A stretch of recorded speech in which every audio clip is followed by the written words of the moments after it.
Le marché de l'isolation en France est estimé à plus d'1 milliard d'euros. Le renforcement de la fameuse réglementation thermique, la RT 2012, dont on parle beaucoup, et aussi la hausse du prix de l'énergie accélère beaucoup ce marché. Il devrait, selon les chiffres, progresser jusqu'en 2020 entre 4 à 7% par an. Donc on comprend les enjeux de ce marché de l'isolation, et en particulier de l'isolation écologique. On a un leader en la matière sur le plateau, il faut le dire. Olivier Legrand, bonjour. Bonjour. Vous êtes le président d'Energaia. On va voir, vous êtes une PME vosgienne. Donc on se dit, voilà, vous êtes combien? Une trentaine de salariés à peu près? Une vingtaine, mais vous espérez peut-être un jour être une trentaine.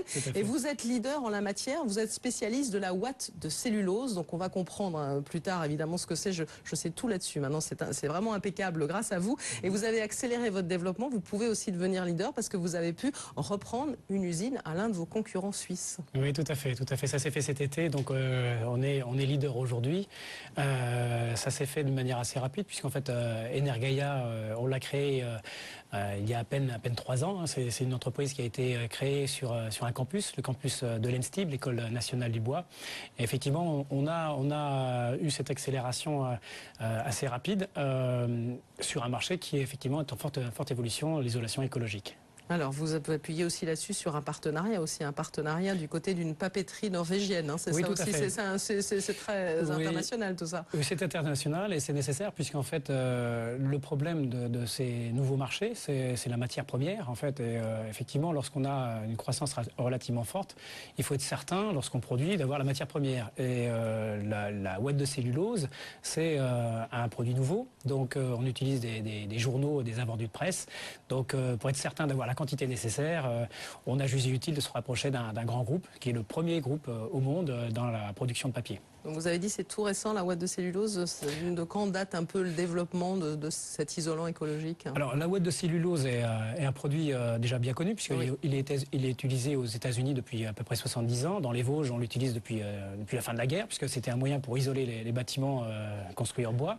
Par contre, c'est assez nouveau dans l'esprit des gens, dans l'esprit du grand public, parce qu'en fait, la part de marché de ce type de produit-là était relativement réduite jusqu'à présent. Alors c'est moins le cas aujourd'hui puisque c'est devenu un produit relativement standard qui rentre aujourd'hui dans les grandes distributions. On trouve la ouate de cellulose à côté des grands isolants conventionnels. Alors vous l'avez dit, vous avez parlé de journaux recyclés, comme quoi il faut que la presse continue d'exister. La presse papier, vous en avez besoin aussi. Donc il paraît que c'est l'un des meilleurs produits isolants écologiques du marché, justement fabriqué à 85%, ça de journaux recyclés à peu près, 15% de minerais. Oui. Quelles sont ses vertus? En fait, sa fabrication déjà nécessite peu d'énergie, c'est ça, Olivier Legrand? Effectivement, c'est un produit assez intéressant sur le bilan carbone, puisqu'en fait, on a besoin de très peu d'énergie pour le fabriquer. C'est avant tout du papier que l'on déchire et que l'on repackage en fait pour ensuite le distribuer et le poser dans les bâtiments. Donc ça, c'est le premier élément, c'est très faible consommation énergétique à sa fabrication. Et puis ensuite, le deuxième élément, c'est comme tous les isolants biosourcés, il y a le confort d'été. C'est-à-dire qu'aujourd'hui, lorsque vous isolez vos combles avec des produits conventionnels, sur les coups de midi, 1 heure, si vous avez le soleil qui tape un peu fort sur la toiture, c'est relativement difficile d'aller faire une petite sieste après le repas. Avec les isolants biosourcés, dont la ouate de cellulose, effectivement, eh bien là, on conserve la fraîcheur dans le bâtiment jusqu'au soir. Alors, le seul petit, on va dire, critique qu'on pourrait faire, il paraît qu'il faut en mettre un petit peu plus, peut-être que de la laine, peut-être pour que ça soit un peu plus... ça a une meilleure performance thermique. Oui, c'est epsilonesque enfin, par rapport à la quantité nécessaire. Oui, enfin mettre un tout petit peu plus, mais pas grand-chose. Et au niveau du coût? Aujourd'hui, c'était un des challenges d'Energaia, c'était d'arriver à produire en grande quantité pour justement baisser les prix.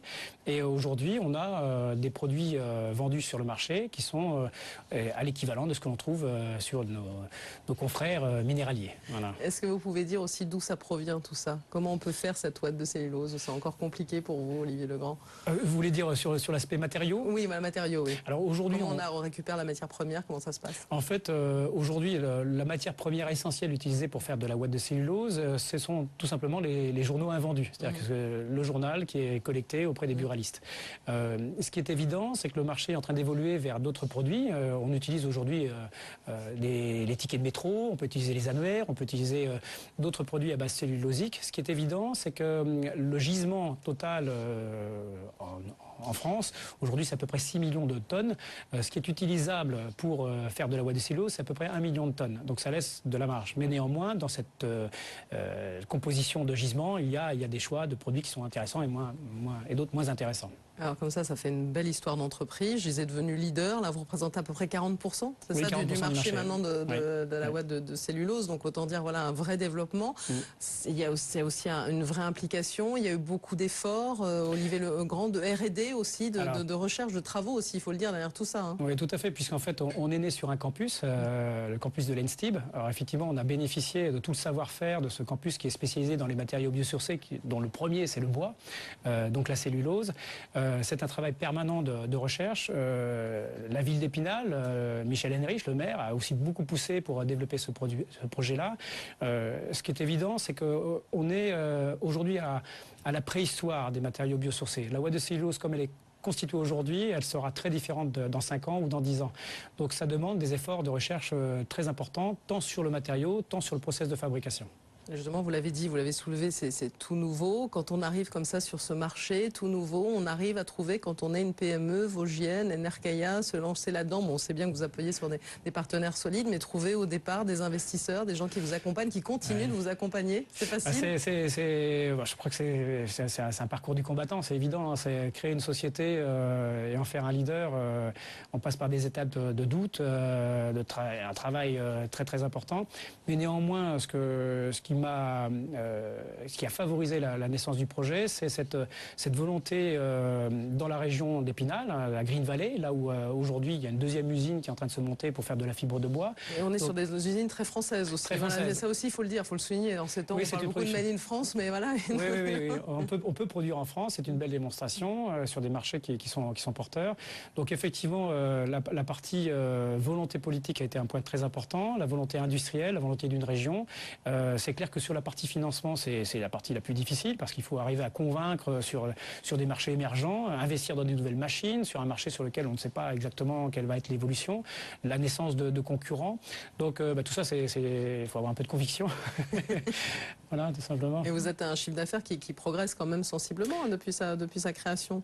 Ah oui, on a une progression relativement forte puisque la première année, on a fait 90 000 euros. Aujourd'hui, on est sur une tendance de 8 millions d'euros. Donc, en l'espace de 3 ans, c'est une progression relativement forte. Ça a bien progressé. Et vos clients, alors, qui est intéressé? Il y a des particuliers, il y a plus globalement, je sais pas, voilà, des cabinets d'architectes, des entreprises, des marchés publics. Enfin, c'est assez vaste comme marché. En fait, le marché visé par Energaia, c'est l'ensemble du marché. C'est-à-dire que le bénéficiaire final, c'est le particulier ou c'est l'institutionnel qui doit gérer des collèges, des lycées, des gendarmeries. Donc aujourd'hui, on peut isoler tout type de bâtiment avec ce produit-là. Nos clients à nous... Il est facile à poser. C'est un des éléments qui explique la forte progression. Oui, tout à fait, puisqu'en fait, l'avantage de ce produit-là, c'est que vous pouvez le poser partout, vous pouvez faire un véritable cocon autour de la maison. Donc, alors, ça demande une certaine technique. On forme les applicateurs, on forme les artisans, à l'ENSTIB notamment, mais nos concurrents le font aussi, et c'est nécessaire pour structurer un marché et avoir la garantie que la pose se fasse dans des règles de l'art pour atteindre les performances demandées par la nouvelle réglementation. Donc effectivement, aujourd'hui, dans le développement d'Energaia, la clientèle, c'est principalement c'est tous les réseaux de distribution. On ne vend pas en direct, on vend directement à toutes les grandes enseignes qui sont aujourd'hui connues par le grand public. Donc, et le point important, ce qui est très intéressant, c'est que nos clients finaux artisans se fournissent donc chez ces distributeurs-là. Mais ce qui est très intéressant, et ça c'est une tendance de marché de fond, c'est que l'on voit le grand public aller chercher ce type de produit-là aujourd'hui dans une grande surface pour le poser lui-même. Alors pour des petites surfaces, mais on voit bien que le marché est en train de se modifier.